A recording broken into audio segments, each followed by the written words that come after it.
ஆ எங்கள் புள்ள தான், எங்கள் மகன் தான், எங்கள் தம்பி தான். புரியுதா? உங்கள் மேலே நாங்கள் முழு நம்பிக்கை வச்சுருக்கோம். அந்த நம்பிக்கையை ஃபுல் நம்பிக்கை, கான்ஃபிடென்ட்டு. புரியுதா? 1000 வாலா கான்ஃபிடென்ட். அவர் எம்ஜி ராமச்சந்திரக்கு அடுத்தது ட்ரிபிள் கோடி நம்பிக்கை வச்சுக்கிறோம். ஆமாம், அதை கண்டிப்பாக நீங்கள் நிறைவேற்றினன்ட்டு ஆத்மாத்மா நாங்கள் சொல்கிறோம். அதான் வந்த உடனே அவரோட 3 பாலிசியை ரிமூவ் பண்ணிட்டீங்க. 3 பாலிசியை ரிமூவ் பண்ணி கையெழுத்து போட்டீங்க. ஆமாம், இதுக்கு மேலே என்ன ஓனா? இதுமாதிரி ஸ்டார்டிங்கே நல்லா இருக்குது. ஆனால் கஜானாவில் பணம் இல்லை. அதுக்கு நான் என்ன ஏதுன்றதே கொஞ்சம் டைம் வேணும். கேட்டுக்கிங்க, தாராளமாக எடுத்துக்கோங்க. இவ்வளோ போராடி வந்துருக்கீங்க, இவ்வளோ மனுஷன் உடைக்கிற மாதிரி பல கஷ்டங்களை எல்லாம் தாண்டி வந்துக்கும்போது இது என்ன ஜுஜுபி எல்லாத்தையும் தாண்டி வந்துட்டு ஜெயிச்சு காட்டுவீங்க.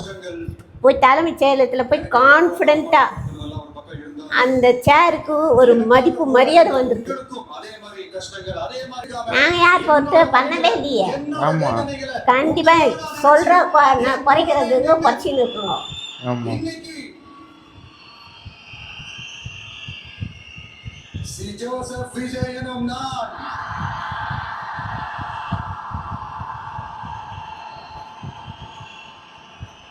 அதை வந்து உண்மையாக்கி இருக்கிறீங்க.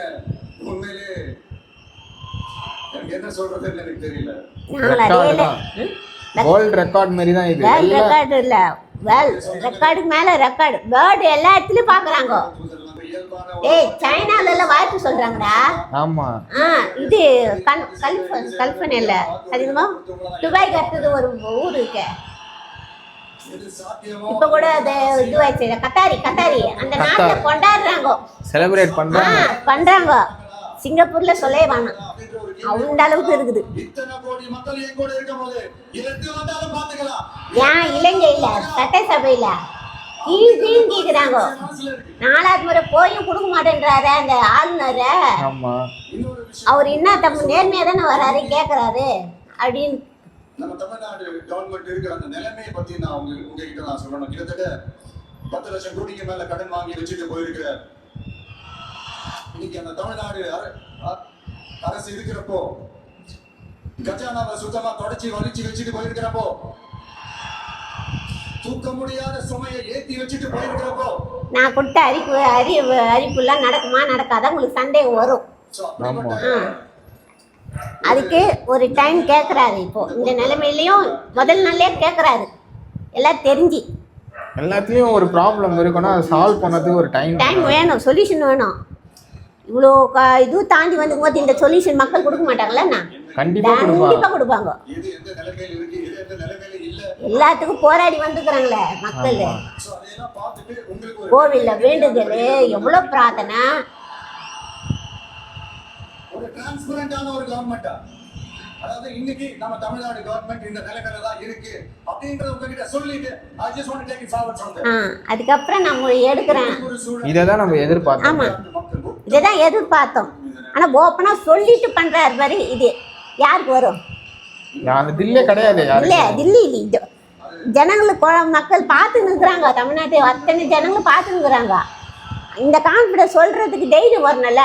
ஆமா, ஐயோ பணம் இல்லையே, நம்ம என்ன பண்றோம், ஐயோ நம்ம இப்படியே போயிடலாம் அப்படி சொல்லலையே. உங்களுக்காக உங்க ஃபியூச்சரை மைண்ட்ல வச்சுக்கிட்டு எல்லா நல்ல விஷயங்களையும் உங்களுக்காக இந்த விஜய் மாமா செஞ்சு கொடுப்பான். கிட்ஸுக்கு அதே மாதிரி இன்னொருத்தவங்களுக்கும் நான் முக்கியமா நன்றி சொல்லணும். உங்களை எப்படி நான் வரப்பேன், நீங்க தான் என்னோட உயிராச்சு.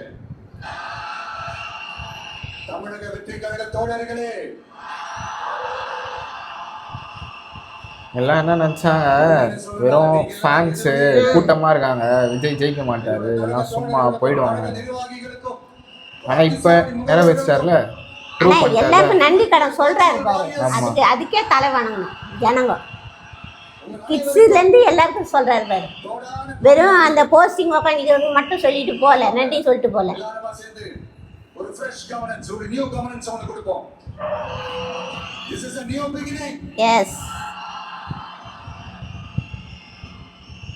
new era of a real secular social justice starts now. Start now. இன்னிலேருந்து விடிவு காலம் வந்துச்சு தமிழ்நாட்டு மக்களுக்கு.